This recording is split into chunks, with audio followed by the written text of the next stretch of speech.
Hey there, this is Andrew with AndroidCentral.com, and we're taking a look at the software now on the Pantech Discover. We took a look at the hardware in the previous video in our review at AndroidCentral.com, and now we're going to look through what makes it all tick. Here's the main home screen, but I want to start with the lock screen instead because Pantech has also customized that.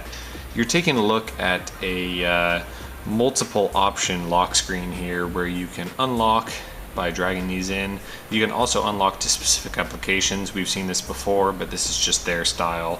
You have web and messaging, phone calls, contacts, and the camera, and these are also customizable later on if you'd prefer. Jumping into the home screen now, it's a completely rethemed launcher and home screen experience, just as you would expect. You have 3 home screens by default, and they're actually not too cluttered up. Your apps here, the app tray is quite a bit different. This is Android 4.0.4, but you wouldn't really know it by looking through here. A lot of things have been kind of cartooned up, as I like to describe it. You can sort these by groups, alphabetical, and it goes into a vertical scroll, or by downloads if you'd prefer to just look at just your downloads, and you can edit those there. You also notice here that we have on-screen buttons that act as you would expect. They've been rethemed though. And when you hit the multitasking key, on top of your regular multitasking options, you get a quick option for a music player, a notepad, and a video, and that's a little pop-up that you can put anywhere you want, and you can edit and things like that. So that's cool to see those tossed in there. In the notification bar, you see we get quick toggles. Let's zoom in a bit more on those. For vibrate, Wi-Fi, GPS, NFC, and Bluetooth, and you get a second page with them less used. But you also see above the clear button here that you have an open button that will give you setting shortcuts.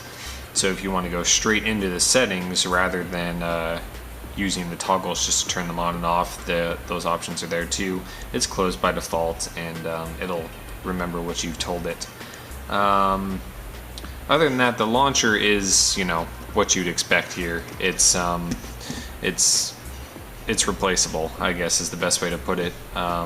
There's not too much that it offers that no other launcher can offer, and other launchers do it a little more gracefully, I personally think.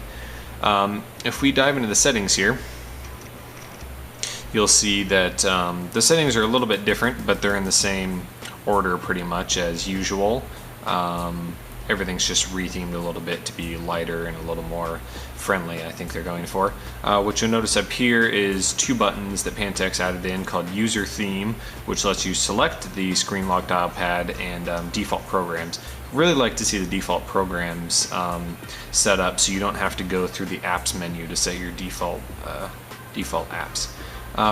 Screen lock, you do get the stock options as far as password, PIN, and things of that sort, because that way you can turn off that multiple lock screen if you prefer and go straight to the stock Android 4.0 version. The other option here is change experience. Now that's what I talked about in my review quickly, is that Pantech is shipping with an easy experience option that's for novice users, and if you tap into that, you get taken to this basic launcher that has 1 home screen, no app tray. All you have is web contact shortcuts, you know, quick things, your calendar, this big 3x4 widget that takes up a lot of room. Things are really easy. The dialer is nice and big and makes noises and all that stuff. So this is more like, you know, hand it to your little niece or nephew, or hand it to your grandma, and they can not get into too much trouble. Except for some glaring omissions here. You go into the settings and advanced settings, and you can get taken straight into the developer settings, which are in Jelly Bean later locked out by default. You have to go through the little tapping process to get it on. This shouldn't be here in the easy experience. I'm not really sure why it is. It kind of doesn't make a lot of sense considering what they're trying to do. If you want to switch back from the easy experience, you can go into the settings and see if I can remember. No, other than tools, here's a good look at all the stuff. It's big icons and big fonts and everything. Let's see, change experience. And you can go back to what they call the standard experience, and you're back here at home. So that's a quick walkthrough, or not so quick, depending on what you think, of the Pantech Discover on AT&T.